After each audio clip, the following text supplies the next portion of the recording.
You're watching Daytime Tea Time with Candace. Daytime I Tea mean, Time. Tuesday. Daytime Tea Time. No way. Only I've seen your breasts and that's totally true.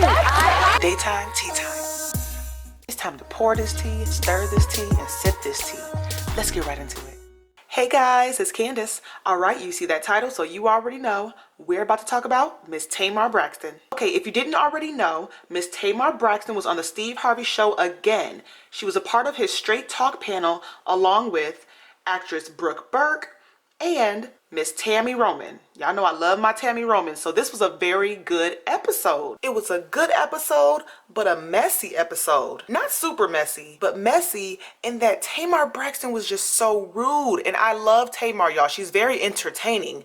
But today on the Steve Harvey show, I felt like she was just so rude, specifically towards Brooke Burke. Whenever she would speak, Tamar would cut her off and just do all these rude gestures. And even Steve Harvey noticed it, and he started mimicking her and making a joke about it. And I think he was doing that to lighten the mood because he noticed that Tamar Braxton was being rude. I'm gonna play all the clips for you so y'all can just see for yourselves, and then I'm gonna come back and tell you what I think about it. All right, next topic, lady. Kaylee Cuoco opened up about her first marriage in the latest issue of Cosmopolitan magazine. And Kaylee said in part that her first husband almost ruined the word marriage for her. She also said the person I ended up with was not the person I originally met. So how can people avoid letting one bad relationship experience ruin future relationships? But isn't that about learning along the way? I mean, you know, I just recently filed for divorce, so this is all very fresh and vulnerable for me. But my goal and my prayer is to move forward with an open heart and to take the beautiful memories and to learn from the challenges that I faced and not to bring all the baggage which is mine and pass it on to someone else whenever that day comes, you know? And it's easier said than done. It definitely. You know, ask me in 6 months or so, but I'm not taking the She said, yeah, I will. Because I'm not forgetting nothing. And, you know, because it's beneficial to me. For sure. You know what I'm saying? When it's one lie, you are a liar. You're going to be lying in this relationship, period. When you're a cheater, one time you're going to be cheating in this relationship. So I am going to take some bags. They're going to be Ziploc bags, not big old bags. I do love what you said, how you're openly admitting that you're going to take your experiences, because that's what they are. But I think a lot of women are slave to their experiences. Right. You know, you've been beat down. Well, those wounds have to heal. And the only way to do that is to really take time to heal so that you're not bringing that into the next situation. Well, let me tell you what men do. I'm on my third marriage. I just keeps on getting married. But can I just say that I love Marjorie though, like so. Yeah.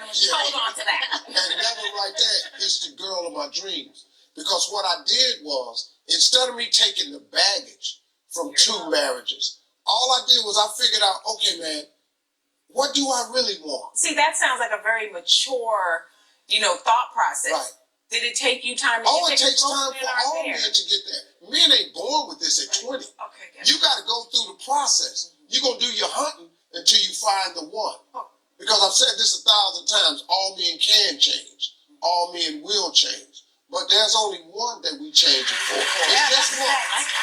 I love Tamar, but she can give her opinion without cutting people off and being rude. I felt so bad for Brooke. She was just trying to tell her own point of view, and here go Tamar, cutting her off and being all snappy. I love Tamar, but she has to stop doing that. It rubs people the wrong way. And she did the same thing in this next segment where they talked about a new company where it's kind of like Uber for kids, and they would basically be the person driving your kids around. So they were supposed to give their opinion on if they're going to let their kids participate and ride this whole Uber Kids. And Tamar was rude with her answer, cutting off Miss Brooke.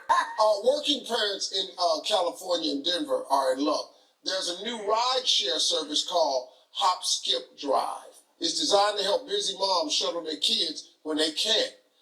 Think of it as like Uber for kids. So every driver is interviewed in person and must possess at least 5 years of child care experience. Plus, you'll be sent a photo and driver information in advance and get regular updates throughout the ride. Now, would you let your child use a service like this? No.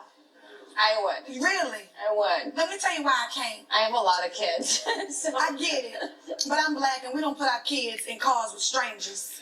And so, and I understand. That's just something that we just grew up, you know, being taught. Like, you don't get in the car with a stranger. If it ain't your aunt, ain't your uncle, you ain't getting in the car. And even if it's your uncle, you ain't getting in there by yourself. Anybody got time for that? Right. No, I'm just being honest. You don't do that? No. So if I can't take you, you can't go. But here's the thing with this company, like their drivers are vetted, they're fingerprinted, you're getting access, you're booking it in advance and it's not designed for like the child, but for a teenager. This is different than like Lyft and Uber. This company was really created for that, you know, for that. Listen, they do the same vetting process with Postmates, and they can't even get my order. Come on, somebody. So, I don't know if that's true. I don't know if that's my true. kid in a car with someone that I'm not familiar with. If I honestly do not have the time, then I'm going to hire somebody who works specifically for me, a la a nanny or a driver. That Well, when you consider a child, so you're not going to put your 14, 15, or 16-year-old with a group of friends in a service that has credibility. Well, now you've expanded the story and said a group of friends. Right. Well, I mean, But I'm saying 14, 15, 16, that's a different scenario. I was under the assumption this was for Kids. smaller children. no. This is designed for, and I believe, correct me if I'm wrong, for 12 years old and up. Oh. So that's See, I didn't know. I'm thinking you I just told you so, but she's correct. I'm sitting here I'm being you told guys have she's teenagers. correct. I have 4 children. Yeah, if that's the case, and Glad it's we a cleared group of that. kids going that they know, if it's a group of kids going somewhere, and she done picked up 4 kids on the route, and we all going to the soccer game, then my kid can be number 5. And that's really good. I'm glad you brought up that point, because it is for 12 and up. Yeah. That Still a changes. solid no for me. Me too. Mine can't go. At what point would you let your children go in with a group? At what age? If I knew the driver.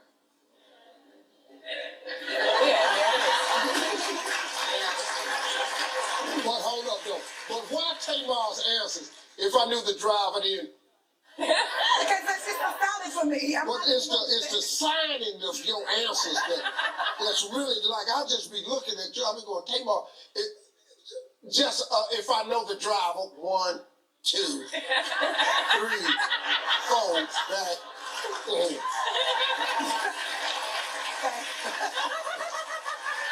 Okay, so when she said, well, I'm black and we don't put our kids in cars with strangers, y'all, I feel like that was so rude, and a lot of white people probably was looking at her like, what? Tamar, don't make this a white and black thing. That offends people. Even Steve noticed that Tamar was being rude. That's why I personally think he was making a joke out of it every time. He started imitating Tamar to make light of the situation, but Tamar, he's making fun of you because you're rude. I think she rubbed Brooke the wrong way.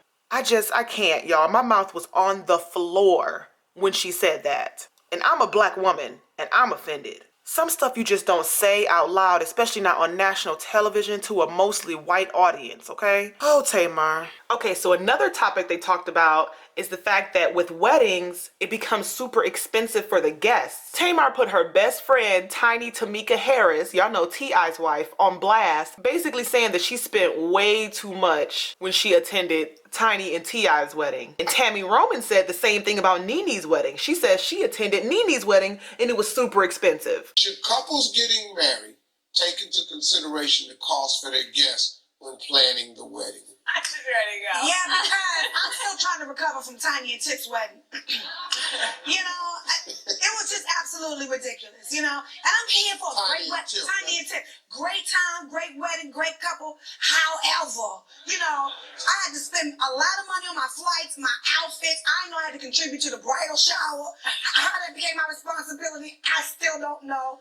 You know, we had to get sweatsuits. We had to get robes. I spent about $5,000-$6,000 on somebody else's wedding. Now I'm like, hold up now. Like, I got my 40 on me. Like, what? You gonna stop? Like, what's happening? I like that.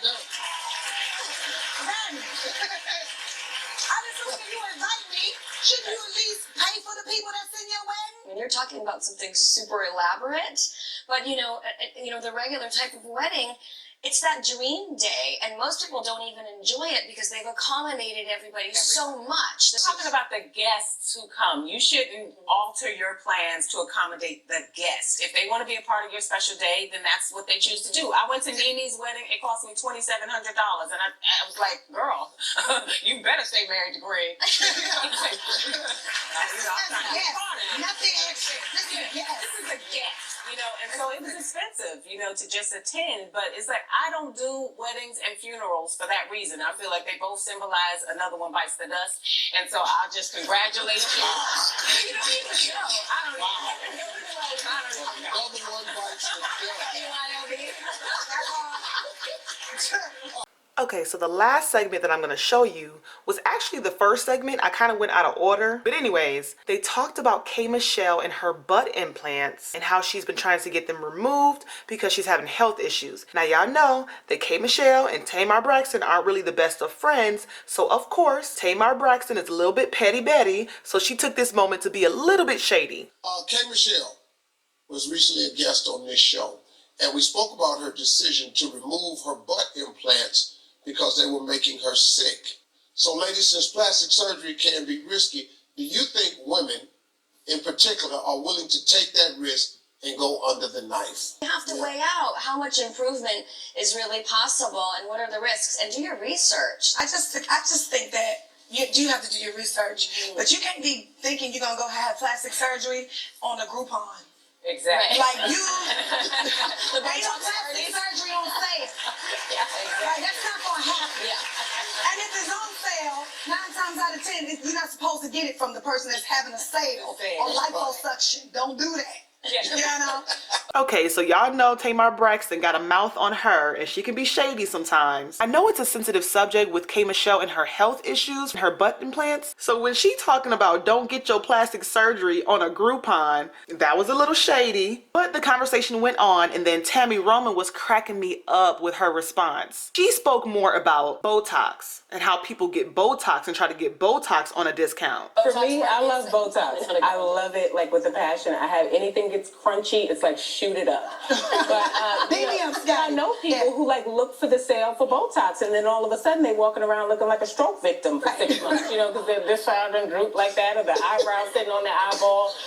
And so you really have to be cognizant in doing the research and finding the right person. It's kind of tough because look, women are under such pressure to look a certain way all the time. And I think it's up to you. My problem with plastic surgery for women is that women are doing it so young. Mm-hmm. You're 18, 19, and getting injections and stretches. You don't even look like you're going to look. Yeah. So where your face was supposed to go. Right. It hasn't yet. I think people are starting to look more like each other and less like themselves. That's true. Yeah. See, that's why I love Tammy Roman. She's so honest. She letting us know, yes, I get Botox, I love Botox, and it works for me. And she spends a pretty coin when she get hers done. She not getting her Botox done on a Groupon. All in all, I enjoyed this episode. Tamar was her regular rude self. I love you, Tamar girl, but you rude. Let people talk sometime, girl. But I enjoyed it. She is entertaining. Rude and entertaining. All right, y'all, I'm done with this. I need to know what y'all think about all of this. Comment your thoughts below. Let me know what you think. If you haven't already, make sure you hit that subscribe button, hit that like button, and I'm going to catch you in the next one, all right? Bye.